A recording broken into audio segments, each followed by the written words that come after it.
This is Greg Remke. I direct programs with Economic Thinking, and this is the second presentation for STOA students that are considering a topic on marine natural resources.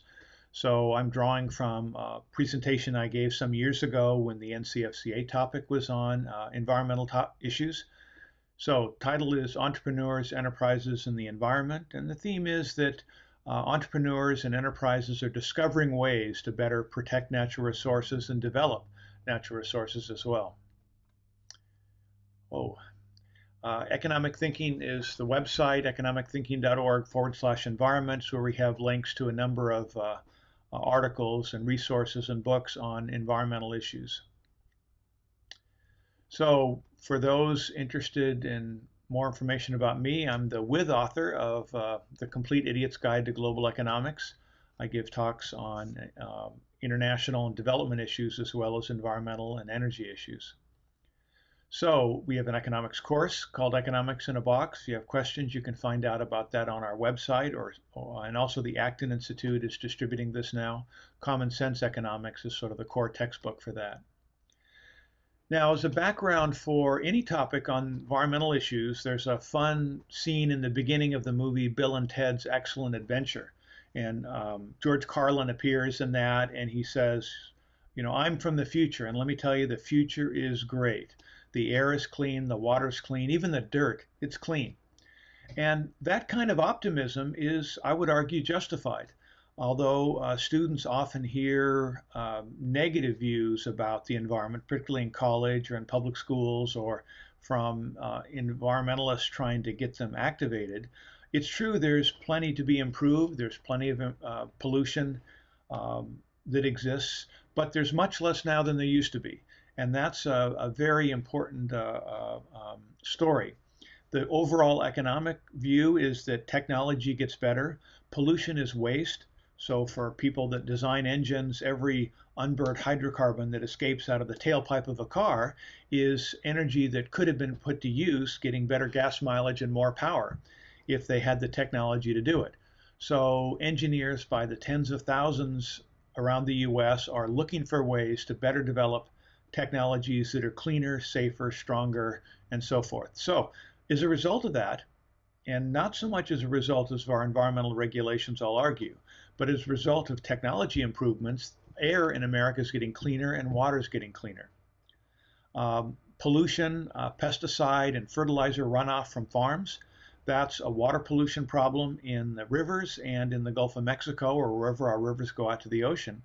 But pesticide and fertilizer residues are decreasing in the water. Why? Well, because they're expensive. Farmers don't like to pay for pesticide and have it run off their soil and go away. So there's tremendous technology improvements to deploy pesticides just where they're needed and to not have them run off and to have fertilizer and topsoil not run off. There's low-till and no-till farming now. So these advances are more in the line of figuring out more efficient ways to use raw materials. They have the secondary consequence of decreasing environmental pollution, which is part of the good news. Now, that's not to say that you don't need a system to reduce pollution or deal with pollution, but the common law system for dealing with water pollution, for example, very different from the regulatory approach that came from the Clean Water Act, and we'll have time to come back to that. So good news. Now, around the world, the general rule is when the annual income goes over $6,000, whatever country you're in, more resources tend to be allocated to reducing pollution, to cleaning up rivers and streams in the air and improving the environment. You can sort of understand why when the average income's below 6,000, people are more concerned about keeping themselves and their children alive and clothed and housed.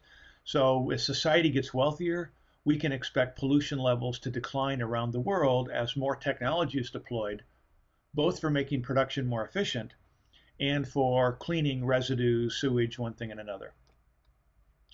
Now, that story applies in the US. So I've sketched a story, and an environmentalist might say, well, that's hogwash. That's terrible. That's ridiculous. Well, we have empirical data to support this. The Pacific Research Institute each year does an index of leading environmental indicators.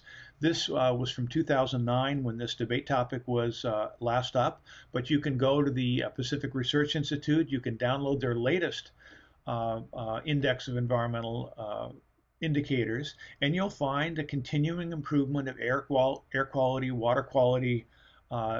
Most environmental issues are improving, not getting worse.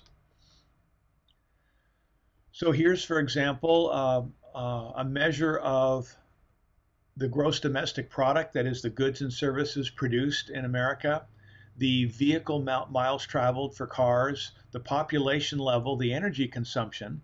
So these, you can see these lines in the top here, up 63%, 45%, 21, 20%. We've had increases in all these measures of the economy, but pollution levels are down dramatically, aggregate emissions of 6 common pollutants. So that progress, again, it's cleaner, better technology. There are state and federal environmental regulations.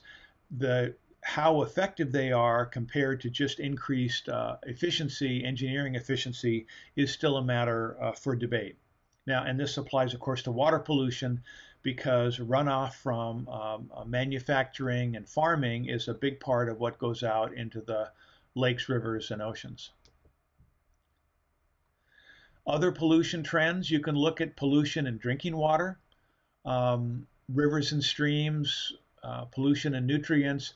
Basically, these is the public sector's concern about these things, what they're concerned with, and people want to have improvement in these diminish these pollution levels. So, for students debating marine natural resources, reducing pollution in rivers and streams is a big part of it, and presumably the oceans around us. Now, on the on any topic, those of you who've attended my economic thinking workshops, I always recommend the series Yes Minister as a comedy. It's a British comedy series from the 1980s, and it helps give students insight, entertaining insight into how government works, sort of the machinations of public sector bureaucrats and politicians and the media and businessmen in trying to run the British economy and the British government, that is. In this topic on the environment, I recommended an episode called The Greasy Pole. And in this one, the head of British Chemical Company, the government ran it at the time, was looking at expanding and building a new chemical plant in England. And they were going to produce a chemical called metadioxin. And the whole story revolves around getting government permission to do this, and environmentalists concerned that this new chemical plant produces chemicals, and chemicals are dangerous. Chemicals kill people. And so that story of understanding the science of how pollution and chemical issues really work versus the economic benefits of a new chemical plant, this interplay of sort of ignorance on the part of people that are making the decisions about business and environmental whatever. So anyway, I highly recommend that episode just for a background on humorous background on environmental issues and particularly pollution. Here's an article from 2009 in the news. This is Barbara Boxer when she was still Speaker of the House. Very much concerned that if the Senate, when she was in charge of the Senate, Democratic Senator Boxer says we better do something to cut down CO2 emissions and global warming, or we're going to have droughts, floods, fires, loss of species, all sorts of environmental problems. And she says the upside of passing more stringent environmental regulations and decreasing CO2 emissions is millions of clean energy jobs will be created, reduce reliance on foreign oil, and less pollution. So the challenge with the modern environmental movement that is talking about climate change, global warming, reducing CO2 emissions to stop all these things from happening is the kind of environmental regulations they're proposing are pretty much the same environmental regulations they proposed before there was any concern about climate change and global warming. That is, the environmentalists were concerned about air and water pollution, endangered species, pesticides, and so forth. And they argued that they needed powerful government agencies who could regulate business and stop emissions and improve the environment. Well, the challenge is, again, as I've sort of outlined at the beginning, reducing pollution levels is a technology and rule of law issue rather than a regulatory issue. And again, I'm asserting that, not proving that right now. So then the question is, why is there so much concern about the environment now before the 1960s? And that has to do with the growth of the environmental movement. And this environmental movement has brought tremendous restrictions to fishing, to drilling for oil and gas in the waterways outside the marine areas in the country. And that's, I think, an important aspect for students to look at.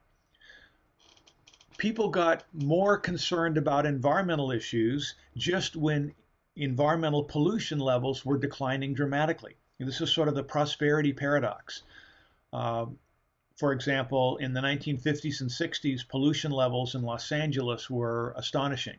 In Seattle, when I was a kid, 60s, 70s, lots of pollution in Seattle. You could see it over downtown Seattle. In the 1950s, people couldn't swim in Lake Washington because it was so heavily polluted. Now, Lake Washington is amazingly clean. Puget Sound, in many aspects, is cleaner. The air pollution levels are down dramatically in Seattle and Los Angeles, throughout virtually all of American cities. Pollution levels have declined. I used to visit Houston in the 1980s, and you could smell the hydrocarbons in the air from the various refineries. It was sort of a weird, sort of science fiction smell, at least to me as a visitor. But you can't smell it now. Pollution levels, hydrocarbon emissions have gone down dramatically. Houston and anywhere where there's environmental concerns. Rivers used to catch fire. The Cuyahoga River, that doesn't happen anymore. So there's a whole series of environmental issues, and again, the topics on marine resources, but putting that into context of environmental issues that have come since the late 1890s. For example, Teddy Roosevelt at the time, the concern was that we're running out of forests. Timber industry, logging technology was expanding. Michigan was logged, Ohio was logged, and the forests were systematically logged to, build railroad lines and for the technology and building. And the government's concern was that the private sector couldn't be relied upon, that they would just heedlessly wipe out all the forests. So the federal government needed to come in and take over ownership or keep ownership of the forest. So the National Forest Service was founded, the Bureau of Land Management, and millions of acres of land were kept in national control by the national government. And state governments in the West took over state forestries and lots of land. So some 50% of the land west of the Mississippi River is owned by the federal government. This is, of course, 90% in Alaska. State governments own a lot of land. So again, the rationale is you can't rely on private organizations, profit and nonprofit, to manage land. The government has to do it. This is a big part of the marine natural resources topic. The federal government needs to step in and improve its management, improve its ownership, improve its control. This, you could say, well, wait a minute, is the government the best agency to try and manage a resource, whether it's a fisheries or whether it's a forest? We had the concern about air and water pollution, the crises of the 1960s with, I'll think of the Love Canal, polluted area, and corporations were blamed on the pollution. There's a long story behind that. Also concerns in the 1970s of running out of resources. They thought we were going to run out of oil, copper, you name the resource. The Club of Rome and the Global 2000 report said, unless the federal government takes major action, we're going to run out of natural resources, and we better do something now. For this debate topic, it shifts to fisheries. They say, look, the fisheries are being depleted, fishing stocks are going down, the government needs to more tightly regulate or control fisheries. There were concerns about running out of farmland in the 1980s, concerns about running out of landfill space in our dumps in the 1990s. Each of these sort of crises led to state and federal government responses, and economists, natural resource economists, argued that many of these responses, most of them were misguided. They didn't rely on rule of law, property rights, markets, entrepreneurship. Instead, they were sort of heavy-handed federal and state regulations that seemed like the good idea at the time, but in many ways have been counterproductive and now have been captured by special interests. And that's, again, there's a whole series of stories that come from market-oriented economists on these issues, and these can be applied to the marine natural resources issues as well. I've mentioned this over and over again, probably boring students to death, but this William Easterly argument of the planners versus the searchers, we need a searching process